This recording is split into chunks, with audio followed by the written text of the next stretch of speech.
आज हम लोग देखने वाले हैं कॉम्प्लेक्स नंबर का लॉग ऑफ कॉम्प्लेक्स नंबर। तो लॉग ऑफ कॉम्प्लेक्स नंबर के लिए एक हमारे पास में एक एक्सप्रेशन दे रखा है जो कि काफी बड़ा एक्सप्रेशन है, जो लिखा हुआ है log alpha plus i beta equals to half of log alpha square plus beta square plus i two n pi plus tan inverse beta upon alpha where n belongs to integers. तो अब आता है कि suppose हमारे पास में कोई complex number है, ठीक है, z equals to r e i theta, ठीक है। तो अगर हम लोग बोथ साइड लॉग लेते हैं तो लॉग जेड इक्वल्स टू हो जाएगा log r into e i theta.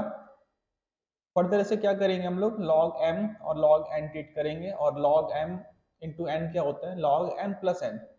तो लॉग आर हो जाएगा plus log e to the power i theta हो जाएगा। हम लोग बस फॉर्मूले को ही समझने का कोशिश कर रहे हैं कि एक्चुअल में फॉर्मूला कैसे वर्क करता है। तो यहाँ पे तो हम लोग लिखेंगे कि ये लॉग आर ई है प्लस लॉग ई का पावर आई थीटा है, ये कितना हो जाएगा आई थीटा हो जाएगा, और यहाँ पे कितना है लॉग जेड।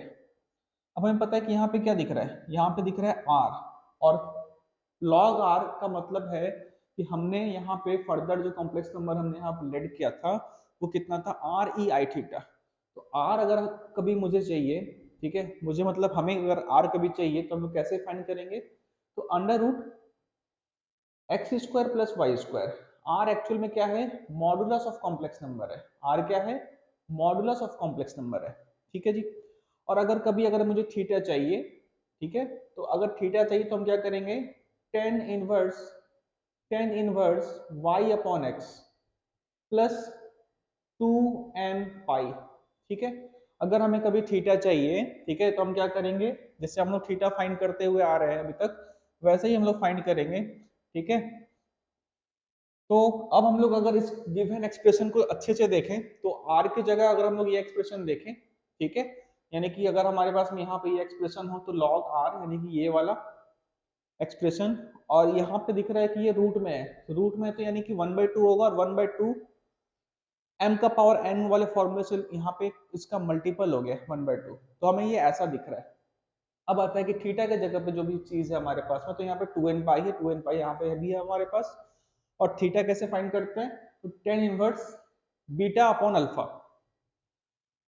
तो ये तो हो गया कि फॉर्मूले को हम लोग कैसे अंडरस्टैंड करें, ठीक है। इसका मतलब अगर हमारे पास में लॉग जेड इक्वल्स टू देखा जाए तो क्या है लॉग आर प्लस का i times of 2n pi plus tan inverse y upon x, tan inverse y upon x, ठीक है। ये जो हमारा फॉर्मेट है, ठीक है, ये लॉग ऑफ कॉम्प्लेक्स नंबर है। अब है कि सपोज अगर हमें कोई एक क्वेश्चन दिया हुआ है, ठीक है, हमें क्या फाइंड करना है लॉग ऑफ -1।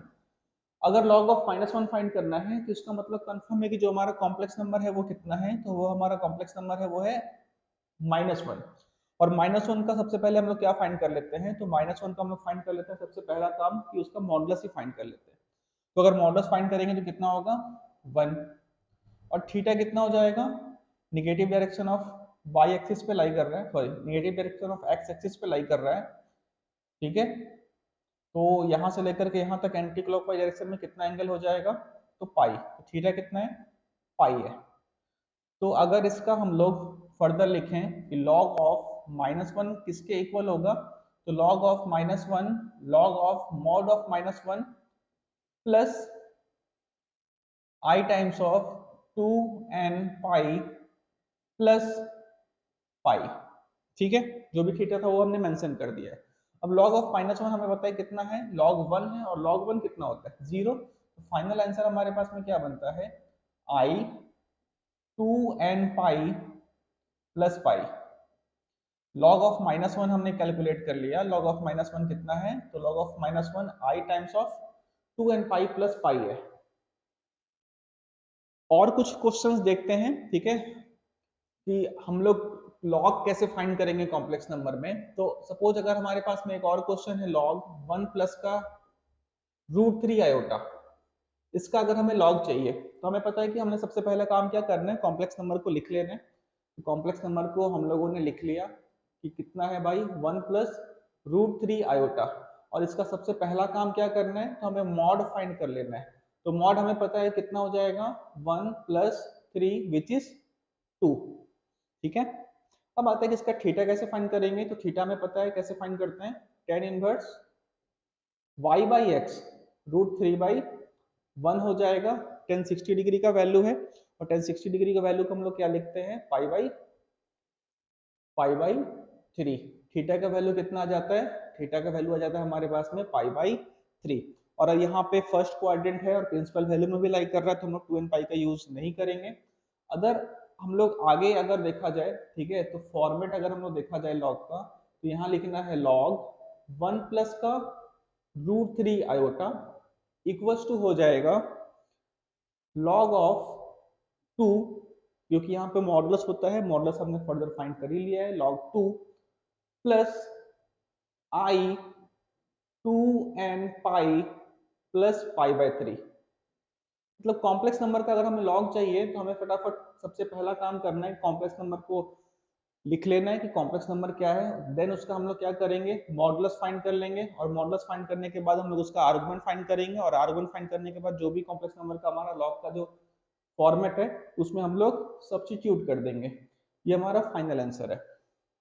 एक छोटा सा क्वेश्चन और लेते हैं, फिर हम लोग आगे बढ़ेंगे। क्वेश्चन है z इक्वल्स टू आयोटा का पावर आयोटा। ठीक है, तो यहाँ पे तो लॉग के टर्म्स में हमारा क्वेश्चन नहीं है, तो हम लोग क्या करते हैं, बोथ साइड लॉग ले लेते हैं। तो अगर बोथ साइड अगर हम लोग लॉग लेते हैं तो यहाँ हो जाएगा log z equals to log iota का पावर आयोटा। और हमें पता है कि यहाँ पे क्या हो जाएगा, m का power n which is n log m। ठीक है, n log m। तो यहाँ पे हम लोग n के जगह में क्या लिख देंगे, n के जगह में हम लोग लिख देंगे आयोटा। यहाँ हो जाएगा आयोटा log ऑफ आयोटा, और यहाँ तो log z as it is ही रहेगा।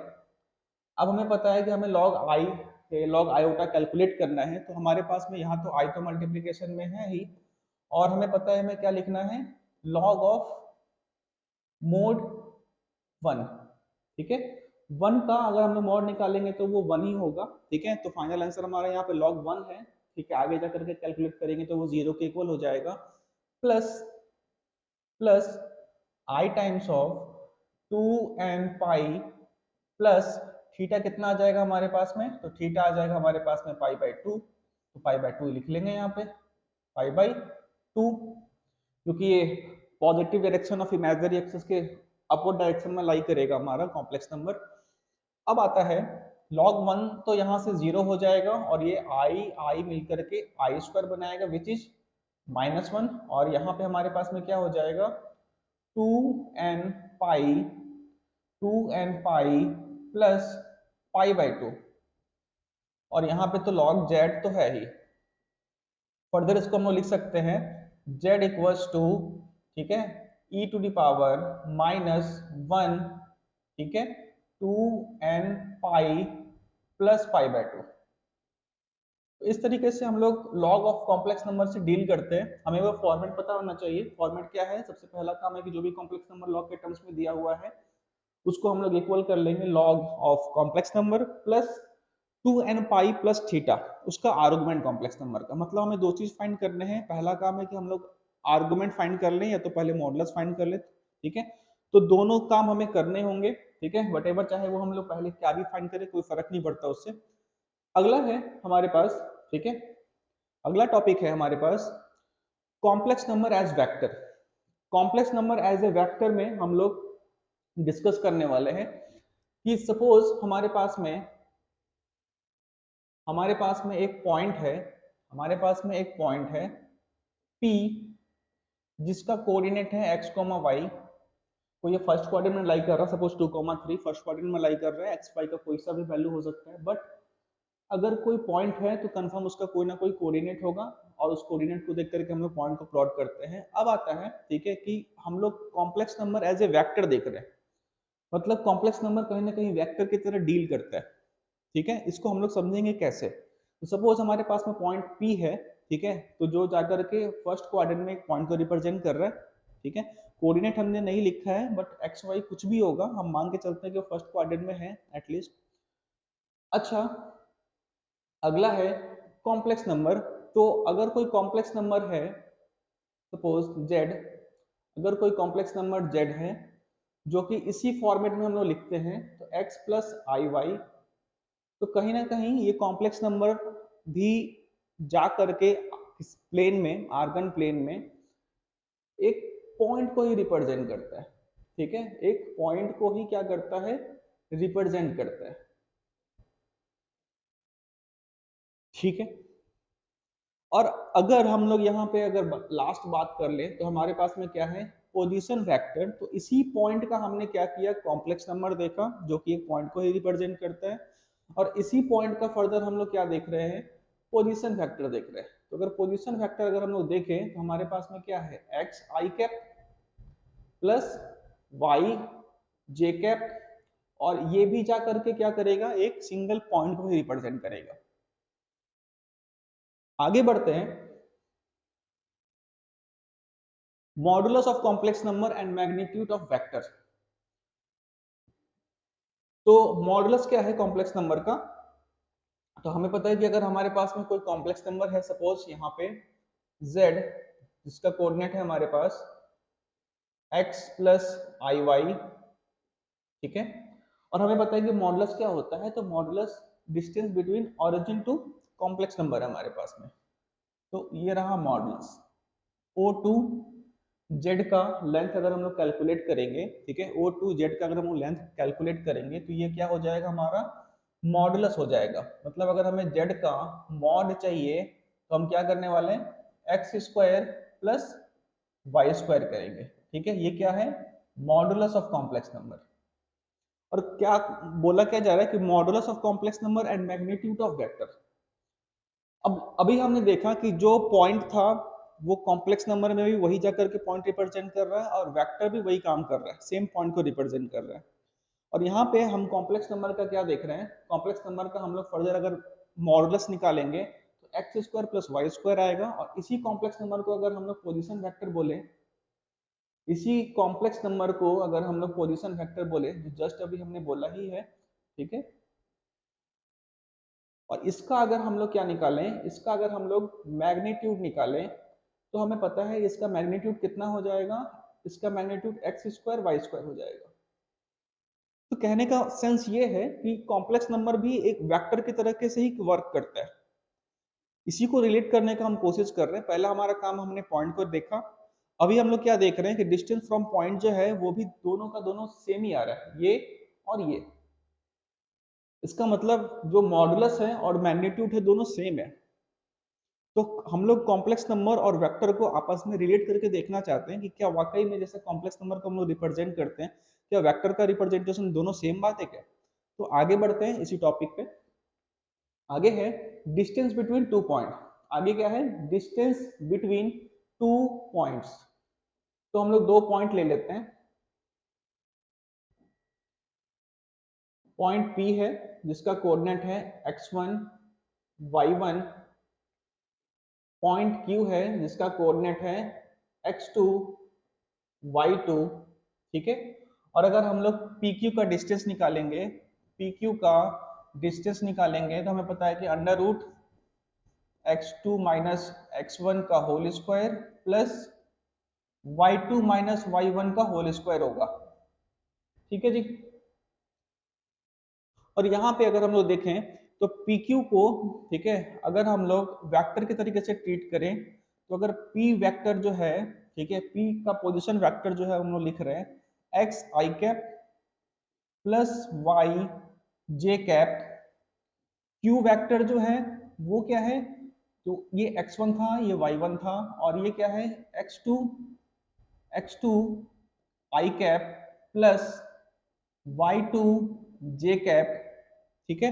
तो अगर हमें PQ वेक्टर लिखना हो, हमें क्या लिखना हो, PQ वेक्टर लिखना हो तो हमें पता है क्या करना है, position vector of Q, position vector of Q minus position vector of P, final minus initial करते हैं हम लोग, तो यहाँ पे ये कितना आ जाएगा, हमें पता है कि Q और P, Q बाद वाला पॉइंट है और बाद वाला पॉइंट से क्या करेंगे हम लोग, x2 माइनस x1 करेंगे, x2 माइनस x1 करेंगे, यहाँ हो जाएगा i कैप प्लस यहाँ होगा y2 माइनस y1 और यहाँ क्या हो जाएगा, j कैप हो जाएगा, यहाँ क्या हो जाएगा, j कैप हो जाएगा। आगे बढ़ते हैं, आगे बढ़ते हैं, आगे बढ़ते हैं और हम लोग यहाँ पे अब क्या चाहते हैं, पी क्यू वेक्टर का अगर हम लोग मैग्नीट्यूड निकालें तो हमें पता है मैग्नीट्यूड क्या होता है, आई कैप का होल का स्क्वायर प्लस जे कैप का कोफिशिएंट का स्क्वायर। तो यहाँ पे ये कितना हो जाएगा, x2 माइनस x1 का whole square plus y2 minus y1 का होल स्क्वायर और रूट भी आता है, और क्या आता है, रूट भी आता है। ठीक है, सेम बात अगर हम लोग कॉम्प्लेक्स नंबर में देखें, सेम बात अगर हम लोग कॉम्प्लेक्स नंबर में देखें तो for complex number, for complex number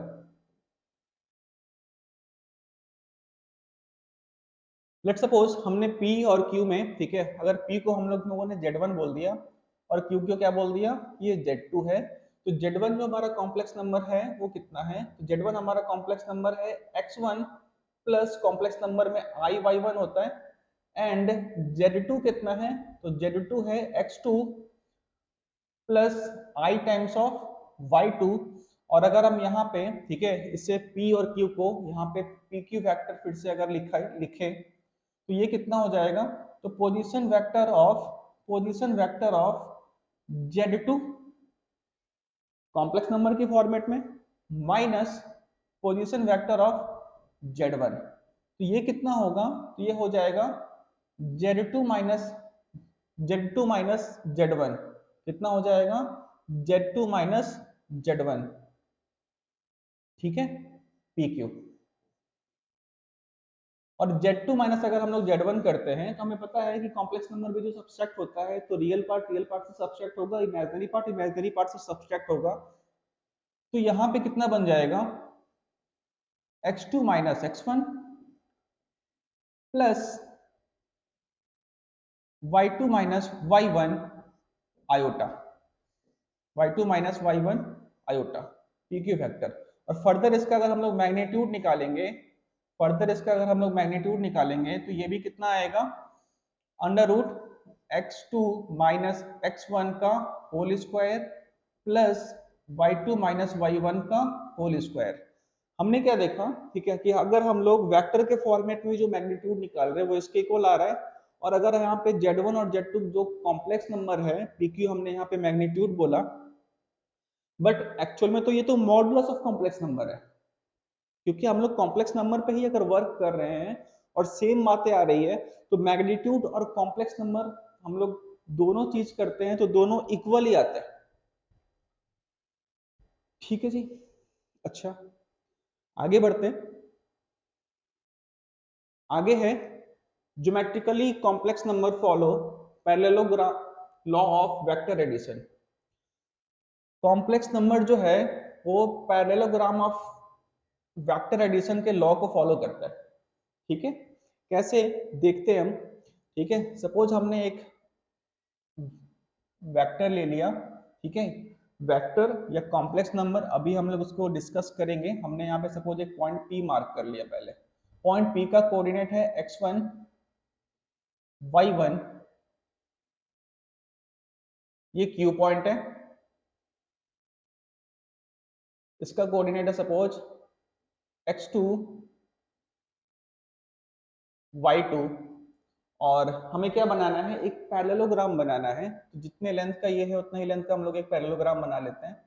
let suppose ये है,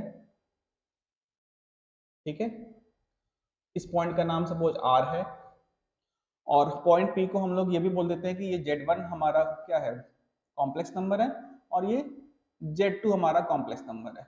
ठीक है, तो complex number parallelogram of addition, vector law of addition को कैसे फॉलो करता है, तो अगर हम लोग Z1 और Z2 को दोनों को आपस में ऐड करेंगे तो वो पैरेललोग्राम के डायगोनल के लेंथ के इक्वल होगा। और यही वेक्टर एडिशन लॉ में यही बोला गया है, पैरेललोग्राम के वेक्टर एडिशन लॉ में यही बोला गया है। और यहाँ पे जो हम लोग Z1 और Z2 कर रहे हैं कॉम्प्लेक्स नंबर में, तो भी सेम बात हो रहा है। अगर हम लोग यहाँ से ऐड करते हैं, Z1 और Z2 ऐड करते हैं, Z1 प्लस Z2 करते हैं, तो पैरेललोग्राम के डायगोनल के लेंथ के इक्वल होता है। और हमने यही डायगोनल लिया है क्योंकि हमें पता है कि इनिशियल पॉइंट से जो पास होता है हमें वही डायगोनल लेना है। ये डायगोनल हम लोग अभी नहीं लेंगे। ये डायगोनल अगर हमें चाहिए तो हम लोग क्या करेंगे, अगर ये डायगोनल अगर हमें चाहिए तो हमें पता है कि हमें क्या कर रहे हैं, हम QP वेक्टर चाहते हैं। क्या चाहते हैं? QP वेक्टर चाहते हैं। तो QP वेक्टर अगर हम लोग लिखें तो पोजीशन वेक्टर ऑफ P होगा माइनस पोजीशन वेक्टर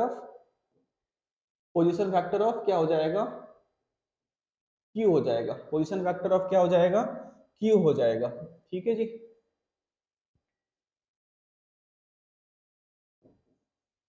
ठीक है जी। अब आता है, ठीक है, कि अगर हम लोग पोजीशन वेक्टर ऑफ P देखें तो हमारे पास में कितना है, Z1 है, ठीक है, और पोजीशन वेक्टर ऑफ Q कितना है, Z2 है। तो अगर ये देखा जाए तो ये किसके इक्वल हो जाएगा, तो ये Z1 माइनस Z2 के इक्वल हो जाएगा। ठीक है। तो geometrically complex number vector law of addition को फॉलो कर रहा है। ठीक है, वेक्टर लॉ ऑफ एडिशन को फॉलो कर रहा है, जो कि पैरेललोग्राम में होता है कि अगर हम इस वेक्टर को अगर हम लोग ऐड करते हैं तो जो रिजल्टेंट वेक्टर है वो पैरेललोग्राम के डायगोनल के लेंथ के इक्वल होता है। अच्छा, रही बात कि ये वाला जो लेंथ है हमारे पास में, ठीक है, ये कैसे कैलकुलेट किया हमने, तो ये किया हमने QP वेक्टर से कैलकुलेट। ठीक है, जो कि Z1 माइनस Z2 के इक्वल है। आगे देखते हैं, ट्रायंगल इनइक्वालिटीज। अब ट्रायंगल इनइक्वालिटीज, ठीक है, में ये एक एक्सप्रेशन दे रखा है। इस एक्सप्रेशन को हम लोग डिटेल में अभी स्टडी करते हैं। पहले तो बात आता है कि ट्रायंगल इनइक्वालिटीज में हम लोगों को ये बात तो पता ही है कि हमारे पास में अगर कोई ट्रायंगल है, सपोज A है, ये B है और ये C है, A के सामने वाला साइड ये हम लोग स्मॉल a बोलते हैं, ये B और ये C। तो हमें पता है कि अगर हम लोग किसी भी दो साइड को अगर हम लोग सम करते हैं, तो वो थर्ड साइड से तो एक ग्रेटर देन होता है। थर्ड साइड से क्या होगा, उसका लेंथ ज्यादा होगा। सेकंड ये है कि अगर हम लोग दो साइड को सब्सट्रैक्ट करते हैं, लेंथ है इसलिए हम लोग मॉड लगा लेते हैं,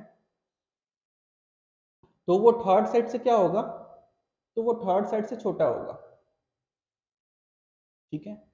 अब इसी बात को अगर हम लोग यहाँ पे अगर बात करें, इसी को अगर हम लोग यहाँ पे बात करें तो हमें पता है कि ये हमारे पास में क्या है, ये हमारे पास में सपोज Z1 है, ये हमारे पास में क्या है, Z2 है। और अगर हम लोग एक फिर से पैरेललोग्राम ले लें और इसे अगर हम लोग बोल ले कि R पॉइंट था और इसी पॉइंट का नाम हमने P भी यहाँ पे मार्क किया था, तो ये कितना है भाई, तो ये Z1 प्लस Z2 है। ठीक है, और यहाँ पे अगर हम लोग एक ट्रायंगल बना लें तो हमें पता है ये Z2 है और Z2 के ठीक पैरेलल वाला साइड जो यहाँ पे दिया हुआ है ये भी कितना हो जाएगा, Z2 हो जाएगा। तो ये लेंथ हमें पता है, अभी हमने कैलकुलेट करा है कि Z1 प्लस Z2 होगा, और ये Z2 है और ये कितना है, ये Z1 है। तो हमें पता है कि अगर हम लोग Z1 का मॉड प्लस Z2 का मॉड अगर हम लोग करते हैं, हम लोग क्या करते हैं, Z1 प्लस Z2 का मॉड करते हैं, तो कंफर्म ये है कि वो थर्ड साइड जिसका लेंथ Z1 प्लस Z2 है उससे तो बड़ा होगा, उससे क्या होगा, बड़ा होगा। अब आता है, ठीक है, कि अगर हम लोग ठीक है Z1 का मॉड माइनस Z2 का मॉड करते हैं, ठीक है, दोनों का मॉड का अगर हम लोग माइनस करते हैं तो इस केस में क्या होगा, इस केस में ये जो है ये Z1 प्लस Z2 के मॉड के लेंथ से छोटा होगा। तो हमने यहाँ पे देखा कि Z1 का मॉड अगर हम लोग करते हैं और Z2 का मॉड करते हैं तो वो Z1 प्लस Z2 के मॉड से क्या होता है, बड़ा होता है। सिमिलरली अगर हम लोग दोनों का सब्सट्रैक्शन कर दें, इसका सब्सट्रैक्शन, ये Z1 का मॉड ये रहा Z1 का मॉड, और ये क्या है Z2 का मॉड, इन दोनों का अगर हम लोग आपस में सब्सट्रैक्ट कर दें तो वो इस वाले लेंथ से क्या होगा, छोटा होगा। और कहीं ना कहीं यही इनइक्वालिटीज भी कह रहा है यहाँ पे, अगर हम लोग दोनों को मर्ज करके देखें तो Z1 प्लस Z2 है, और Z1 प्लस Z2 जो है वो इस वाले लेंथ से छोटा है, Z1 माइनस Z2 से छोटा है, और Z1 का मॉड प्लस Z2 से क्या है, Z1 प्लस Z2 का मॉड छोटा है, यानी कि Z1 का मॉड प्लस Z2 का मॉड इससे बड़ा है। आगे देखते हैं, सेकेंड केस भी है इसका, कि हमारे पास में सपोज Z1 माइनस Z2 करते हैं, तो हमें पता है कि Z1 माइनस Z2 कर रहे हैं, इसका मतलब कंफर्म है कि हमने कौन सा लेंथ लिया है हमने इस बार, तो हमने इस बार लेंथ लिया है, ये हमारा सपोज Z1 है, ये हमारा Z2 है, ये रहा पैरेललोग्राम, तो ये क्या है Z1 माइनस Z2 है, ये क्या है Z1 माइनस Z2 है। ठीक है, हमने जस्ट अभी देखा है कि अगर हमारे पास में P, सपोज ये पॉइंट P था, ये पॉइंट Q था, तो अगर PQ वेक्टर देखा जाए तो ये किसके इक्वल था, तो Z1 माइनस Z2 के इक्वल था। ठीक है जी, अब सेम कंडीशन यहाँ पे भी है। सेम कंडीशन क्या है कि ये हमारा Z1 है, Z1 का मॉड है, और यहाँ पे क्या है, ये Z2 है। ठीक है, तो यहाँ पे अगर हम लोग देखें कि Z1 माइनस Z2 अगर हम लोग करें और दोनों का अगर हम लोग डिफरेंस करेंगे, तो दोनों का अगर हम लोग डिफरेंस करेंगे तो कंफर्म ये है कि वो Z1 माइनस Z2 से क्या होगा, Z1 माइनस Z2 से क्या होगा, छोटा होगा। जो यहाँ पे बोल रहे हैं हम लोग वहां पे भी एकदम लगभग सेम ही वर्क हो रहा है। और यहाँ पे क्या है कि Z1 माइनस अगर हम लोग Z2 करेंगे और इसका अगर हम लोग मॉड लेते हैं तो ये क्या होगा, Z1 प्लस Z1 का मॉड प्लस Z2 के मॉड से छोटा होगा। और इन दोनों को अगर हम लोग मर्ज करते हैं तो मर्ज करने के बाद हमारे पास में ये वाला एक्सप्रेशन आता है। अब आता है, ठीक है, अब आता है, ठीक है, क्योंकि हमने अभी क्या पढ़ रहे हैं, हम लोग अभी पढ़ रहे हैं ट्रायंगल इनइक्वालिटीज। हम लोग अभी क्या डिस्कस कर रहे हैं, ट्रायंगल इनइक्वालिटीज। और ट्रायंगल इनइक्वालिटीज में पूरा पूरा जो कंसेप्ट है, ठीक है, वो किसका यूज हो रहा है, तो पूरा पूरा जो कॉम्प्लेक्स जो यूज हो रहा है वो है कॉम्प्लेक्स नंबर और वेक्टर, दोनों को आपस में इकट्ठा करके जो हमारा जो कंसेप्ट हमने बनाया है, ठीक है, हमने मतलब हमने अभी जो डिस्कस करा है उसका यूज हो रहा है ट्रायंगल इनइक्वालिटीज में। ठीक है जी, अब आता है, ठीक है, कि नोट में एक बात लिखा हुआ है, equality holds when Z1 Z2 and origin become collinear. Let suppose एक एग्जांपल लेते हैं, Z1 हमारे पास में है 1, सपोज Z2 है हमारे पास में कितना 2, तो Z1 का मॉड कितना हो जाएगा, तो Z1 का मॉड 1 ही होगा, Z2 का मॉड कितना हो जाएगा, तो Z2 का मॉड 2 ही रहेगा।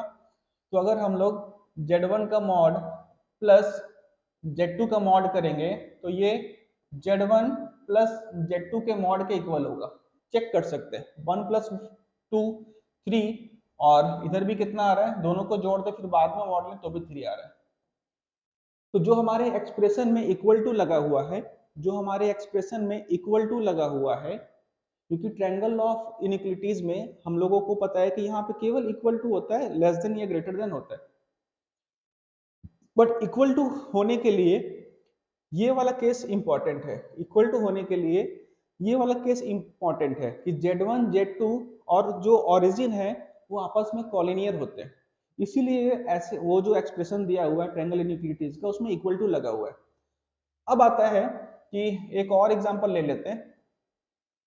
एग्जांपल है कि Z1 सपोज इस बार हमारे पास में -1 है एंड Z2 हमारे पास में क्या है 2 है, तो Z1 का जो मॉड होगा वो अगेन 1 होगा, और Z2 का जो मॉड होगा वो कितना हो जाएगा 2 हो जाएगा। ठीक है, तो अगर हम लोग इस बार डिफरेंस वाला फॉर्मूला लें, यानी कि Z1 प्लस Z2 करें तो कितना हो रहा है 3, और Z1 माइनस Z2 करें, Z1 माइनस Z2 करें और उसका मॉड ले तो -1 -1 -2 का अगर हम लोग मॉड करेंगे तो इस किसके इक्वल होगा, तो ये भी 3 के इक्वल होगा और ये भी 3 के इक्वल होगा। तो यहाँ पे भी जो हमने इक्वलिटी लगाया है ये इसीलिए वर्क कर रहा है क्योंकि कभी ऐसा केस भी हो सकता है जब ऑरिजिन और Z1 और Z2 जो है वो आपस में कॉलिनियर हो। अगला है ट्रायंगल इनइक्वलिटीज पे हम लोग क्वेश्चन भी देख लेते हैं। क्वेश्चन है हमारा, ठीक है, क्वेश्चन है हमारा Z1 equals to 3 - 4 iota, Z2 जो है वो दिया हुआ है 7। तो अगर हम लोग देखें तो अगर इसका Z1 का अगर रिप्रेजेंटेशन देखें तो कोई यहाँ पे आएगा फोर्थ क्वाड्रेंट में ऐसा। हमें क्या फाइंड करने के लिए बोला जा रहा है? हमें फाइंड करने के लिए बोला जा रहा है कि यहाँ पे 3 - 4 आयोटा हमें एक कॉम्प्लेक्स नंबर दिया हुआ है और Z2 का हमें क्या दिया हुआ है? मैग्नीट्यूड दिया हुआ है। तो Z2 का मैग्नीट्यूड दिया हुआ है, हमें क्या फाइंड करना है? Find the maximum and minimum value of Z1 plus Z2 का मैग्नीट्यूड।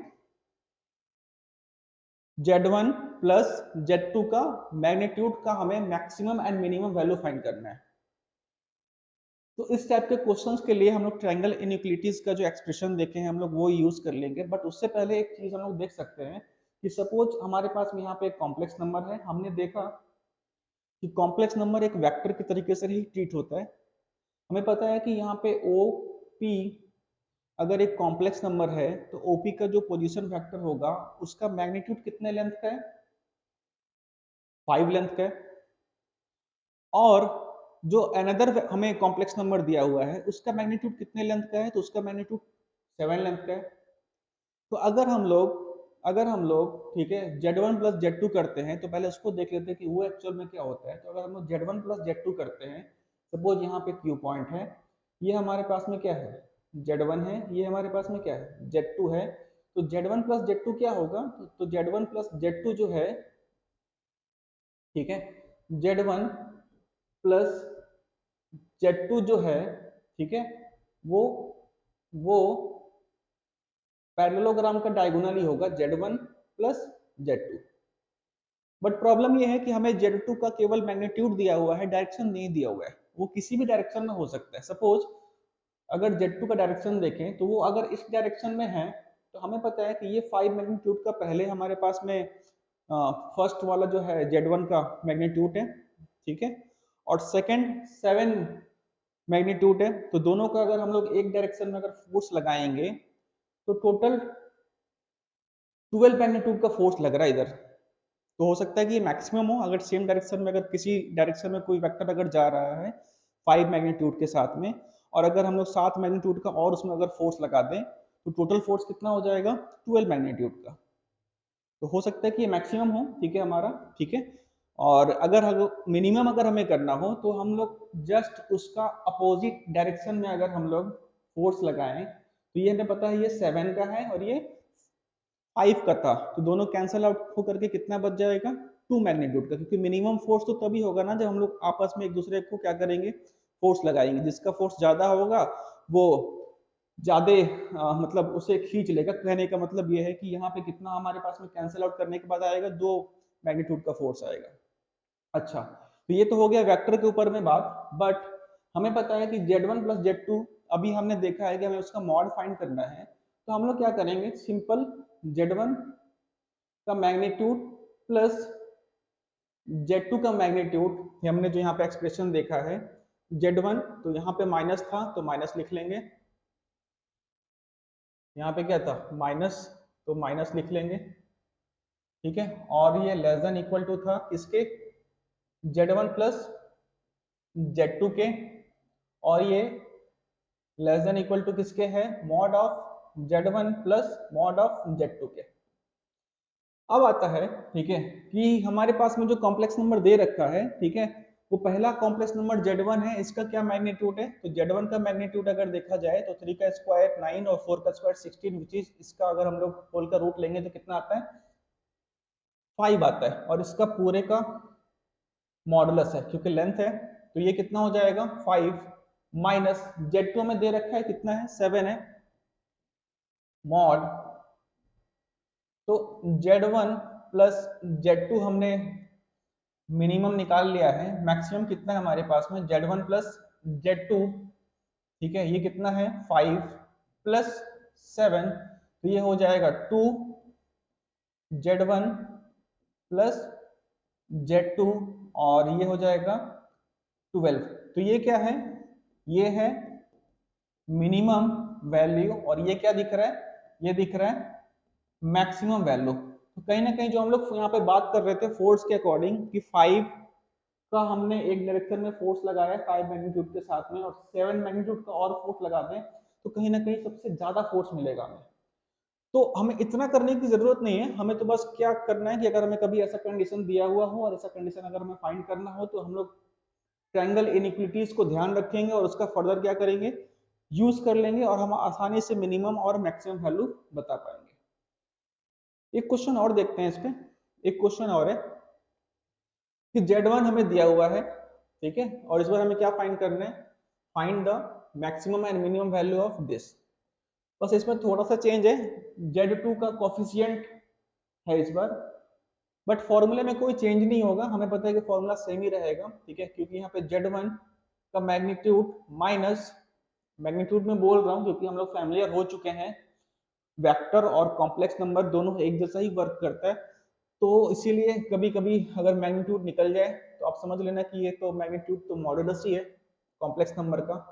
और यहाँ पे क्या है, Z1 माइनस Z2 और ये है Z1 प्लस Z2 का मॉड, ठीक है। हमें पता है कि यहाँ पे Z1 दिया हुआ है, Z1 फिर से अगेन 5 मैग्नीट्यूड का है, तो हम लोग यहाँ पे अगर देखें, ठीक है, तो Z1 हमारे पास में इसका मॉड है 5 और ये पूरे का मॉडुलस होगा तो ये हो जाएगा 5 और हमें पता है ये कितना है 3 इंटू Z2, Z2 का वैल्यू हमें दिया हुआ है 6, Z2 के मॉड का वैल्यू दिया हुआ है 6, तो हमें पता है कि 3 इंटू Z2 अगर हम लोग कैलकुलेट करेंगे तो मॉड अलग अलग तरीके से हम लोग कैलकुलेट कर सकते हैं, तरीके का मतलब है कि अलग अलग इसको हम लोग स्प्लिट कर सकते हैं। तो ये 3 है, 3 का मॉड 3 ही होगा और Z2 कितना दिया हुआ है 6, कितना हो जाएगा 18, कितना हो जाएगा 18, तो 5 माइनस यहाँ पे क्या हो जाएगा 18, इसका मॉड क्या निकाल रहे हैं हम लोग, तो हम लोग निकाल रहे हैं Z1 minus 3 into Z2। Again Z1 का मॉड हमें करेंगे तो हमें कितना मिल रहा है 5 और Z2 अभी हम लोग जस्ट निकाल ही चुके हैं, कितना है 18 और ये आ जाएगा, ये आ जाएगा 13, Z1 माइनस 3 Z2 और ये कितना हो जाएगा 23। तो अगेन ये हो गया मिनिमम वैल्यू जो कि 13 है और ये मैक्सिमम वैल्यू, मैक्सिमम वैल्यू जो कि क्या है 23 है।